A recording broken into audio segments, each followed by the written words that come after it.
prophet, but as a humble servant of you, the people.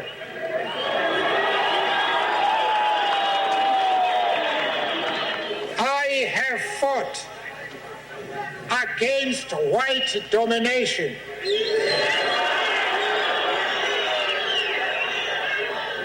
And I have fought against black domination.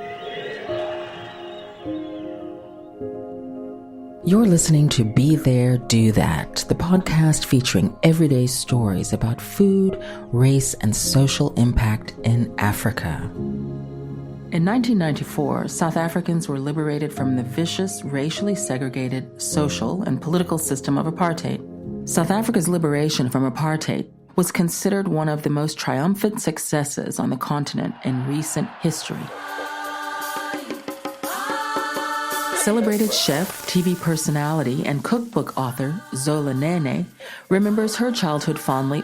Her days were spent watching her mom make fantastic meals at home after school, and she didn't know anything about what was going on in the world around her that was completely excluding her, racially and otherwise. I have 3 names, so my full names are Zola Nene. So Zola, my name, Figile has arrived. Sinenhlanhla, we are fortunate. That's wonderful. Yeah. And it's actually a little bit, presentient, right? Because right. Yeah. You can't actually sit around slouching doing nothing with that name. No, my parents were happy that I arrived, so I better do something. So my parents lived in the thick of apartheid. And yet somehow they managed it. I get really emotional talking about it, actually. I don't know why, it triggers me. But somehow they managed to shelter us in a way where we didn't harbor any resentment or hate towards anybody. So my dad and his family experienced a lot of hardship. And my dad said that early on he made a choice to not be a statistic, and all he wanted to do ever was make his mom proud. So he knew he was going to be more than people told him he was going to be. So growing up in Durban, obviously there was segregation, all of that stuff. But for some reason, as young kids, my parents never exposed us to that. Like, to a certain extent, we were very, very sheltered.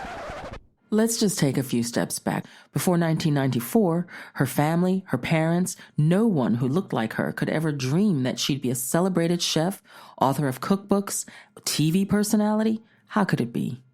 I'm very aware now because my dad would tell my grandmother, my paternal grandmother was a domestic.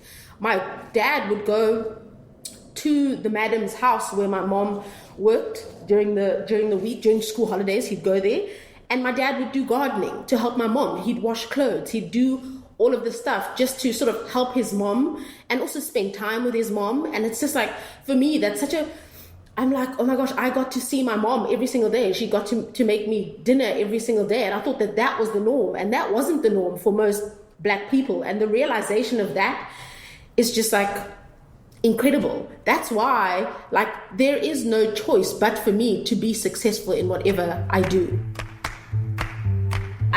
I love everything I do because I truly get to live my passion out loud. And people receive it, which is really amazing. So writing cookbooks and sharing my recipes and books is obviously an amazing thing because that's a forever project. And long after I'm gone, that will still exist. So I love that sort of feeling about it. Love my TV stuff because I think that, when you're on television, you're exposed to such a large number of people. And also it gives you some sort of legitimacy because I think that when people see somebody on TV, they're like, oh, they must be good at what they do. Well, there could be no argument about that. After successfully completing culinary art school, where she studied for 3 years and got a chef's qualification, traveling and working in kitchens in the UK, and then back at home in South Africa, where she's appeared on numerous television shows, written several books, and has an Instagram following to die for, There's no doubt about it. Zola is good at what she does. I go out and eat for a living, it's part of my job. And I sit in a restaurant and I do look around and I look to see, is there anyone else that looks like me besides the people who are sitting at this table with, around me? So do you think that the growth in self-expression of people such as yourself, you can write a book and share your stories and your recipes and your love and passion through the food, then we can see you on the television and do the same, and you're sitting in the vineyard at a particular place, and then I see your Instagram feed. Shouldn't that make me feel like, okay, well, if Zola can do it, I can also? Well, I like to think that helps other Black females sort of see somebody that looks like them doing something they potentially would like to do, and that's like an encouraging thing. I'd love to think that that's the reality of things, but sometimes I wonder, hey, some of the harshest commentary I get is from fellow Black females who often criticize me of not being Black enough. It's something that I really do struggle with, because I only know how to be one way, and that's Black. There are many ways to be Black. What does that mean? Somehow, someone somewhere has decided what Blackness is. I wish I could find that somebody so they could explain it to me. The memo fell off the table. Yeah. So if there is not a prescription of Blackness, just the same as there is no prescription of femaleness. I wish I understood it. I wish I understood it so that it wouldn't hurt so much. Well, neither of us could figure it out. What is being Black anyway in a new South African context? So I decided to talk to Zayaan Khan, a colored South African, and see what she had to say about the same. It's Zayaan. Zayaan like crayon. Zayaan like crayon. Okay, so that's a good point of departure for your creativity. Well, I was a very, very creative child. And it was always something that was one of the things that I excelled at. And so it's allowed to kind of trickle down to other spaces for stories, to be told and to be held and to be kind of immortalized if it needs to be. And so art is a medium that speaks to everyone. There's no kind of there's a lot less segregation in the way that we work when we use art. Food and social justice activist Zayaan Khan was just a child in 1994, but she can remember how the explosion in political and social self-expression going on in the country then fueled her creative interests. Let me first describe. So it helps to be somewhat obsessed with the concepts of time, and how kind of identity nestles so wonderfully into that, because a lot of this work, when we talk about anthropocentrism, or how the ego and the self is so much at the center of everything that exists, which we know is nonsense. I'm focusing at the moment on food through the lens of art and talking about the kind of injustices through art. And that may mean, talking about identity and slavery in the Cape through art. It can be talking about the kind of eco side that happens in the oceans and how traditional fishers and coastal peoples are kind of most marginalized, to the fact that, insects are food or whatever the case is. So there's a lot of different ways it manifests. It can be physical art. It can be a workshop, a storytelling. I can use different tools like ceramic, and a lot of the food that I transform as well becomes a very important tool in this storytelling, because it builds through time, so it's preservation techniques mostly, but then you eat it in the end, and so that becomes something embodied. And so the whole storytelling process kind of culminates into this synesthetic experience of you smelling the food, eating the food, touching the food, all that kind of thing. Issues of food, race, and the cultural continuum that we call indigenous in South Africa have been on Zayaan's mind for quite a while. So much so that she started to consider looking at food and its cultural context through a lens that she calls ancient futures. Okay, there is a reason why I was born in this body. So I identify as female. And in this space, in this family, we are what you would, or South African apartheid law would have traditionally called Cape Malay, being Muslim in Cape Town, in South Africa, etc., at this time. And because my whole life had led me to believe that everything happened for a reason, I had to just succumb to that and be happy and grateful for that, because I'd had a lot of battles in my life with identity. It became very clear that what I was doing was on the right track. I just had to change the way I was working, and specifically the people I was working with. And this is where this concept of ancient futures came from. Where is the crux of the work? And then I would say it's really around indigenous food. So what is my identity and my right to work with indigenous food? Where I come from, a lot of my dear friends and a lot of the people who are working in indigenous food are white people. Yeah. And how does that not affect their identity? How do they not feel any guilt or et cetera? And of course, whiteness is its own thing. But I had to do some excavation of who I am, and B, really reassess what it is and why it is I wanted to do the work. And it was clear that the work is needing to be done, and the calm and the settled feeling that I came to was when I realized that I can claim a sense of indigeneity to this land because of my heritage. And so being Cape Malay / Cape Colored, the pool is very mixed from all different kinds of areas. And as is the nature of most people who are mixed, who are born and bred in South Africa in this identity crisis thing, and really laying foundation on how important my people were also in creating a culinary landscape and tradition within South Africa. The more I listened, it became apparent to me this identity and color consciousness in a new democratic South African context tends to put people quite on a spectrum around their own self-identity. And the irony of that didn't escape me, Zola, nor Zayaan as it relates to food. It's crazy because, okay, so then define where on the spectrum do I lie? And Zola took us right to the center of the issue. Because I ate cornflakes that my mom gave me growing up. I ate ipalishi, which is maize meal porridge that my mom, made. I ate Ummbile mini bread that my grandmother steamed. I also ate white bread. I also ate brown bread. I also ate whole wheat bread. So where does it put me in the spectrum then? There's a lot of yellow in there. So I would say you're what would they call you, a banana? Don't call me a banana. I hate bananas.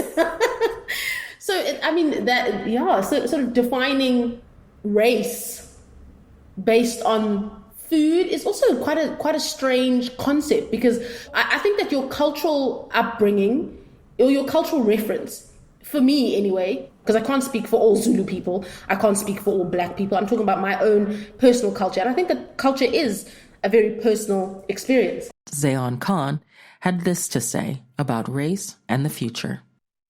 I think it's quite complex, obviously, but on a very simplistic level, it's around identity again, because the people who are cooking those foods, those are the people, and preparing those foods, those are the people, and I'm using quotation marks, to whom that food belongs. And in our family alone, we have so many stories that I can share about the food in itself and how being forcibly removed changed the food culture. And so people were segregated from their food, and thus people began to be very closed and guarded. And for me, that closeness and guardedness is something that I've been forced to do in my own work. And with a lot of the work that I've been doing over the years, I've realized, and my own hypothesis, and not trying to center myself in this, but just to say from my experience, what I've learned is that knowledge is something that's not only held within people, but knowledge is something that's held within the land. And with very humble and gracious intrigue and curiosity. So just to kind of be a vessel for it, if you know what I mean. So there again, for me, is the beauty in using food as a lens to look at race and the world around us. Because when we have a conversation about what is indigenous, what is traditional, and then how do we impact this new phase of humanity called the Anthropocene, if it's endemic, indigenous to the African continent, it tells the same story, no matter what we look like.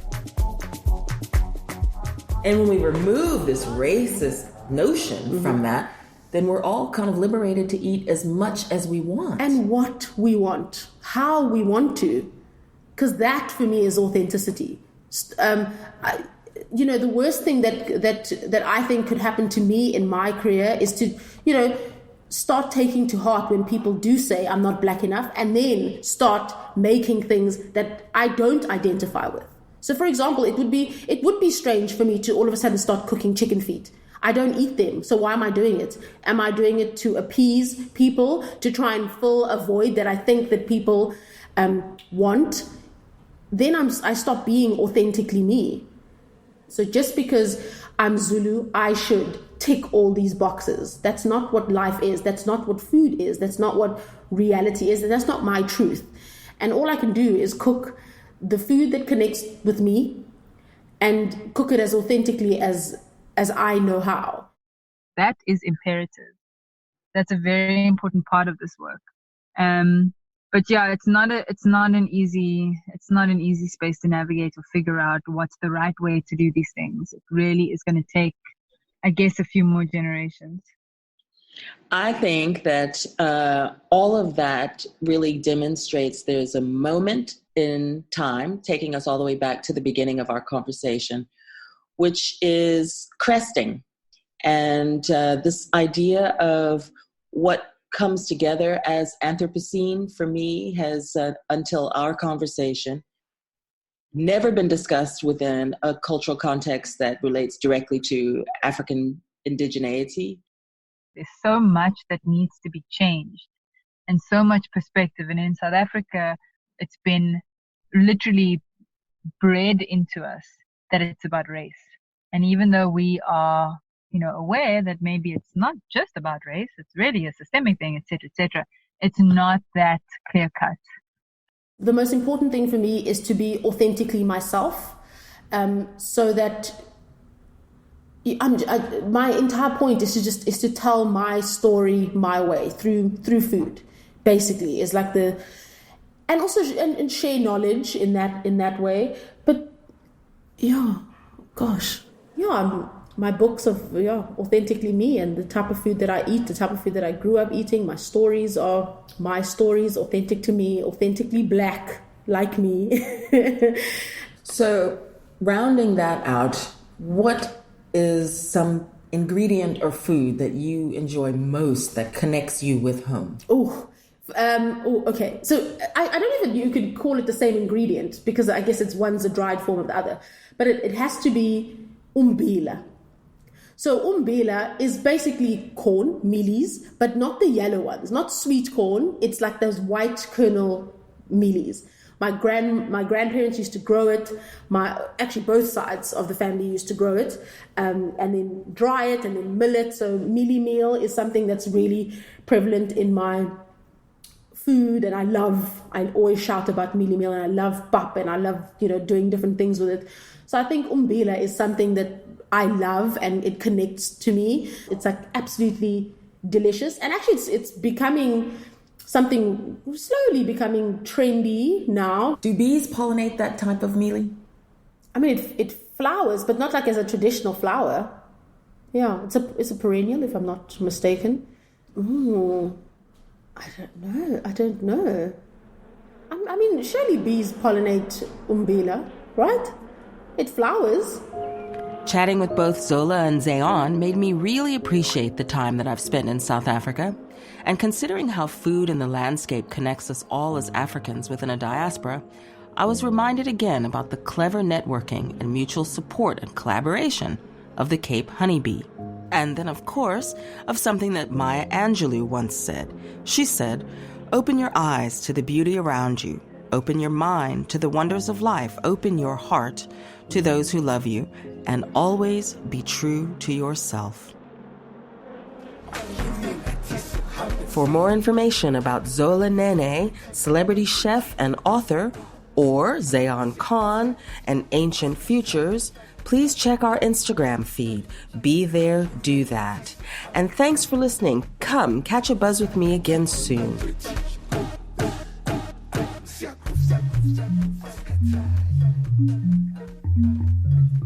This episode was supported by the American Corner in Cape Town, with sound designed by Origin Audio and brought to you by Leaderflora African Botanicals and Sourcing. You can find us at leaderflora.com. What can we find for you? Catch us bi-monthly on your favorite pod feeds. I'm Yolanda Busby, and you're listening to Be There, Do That.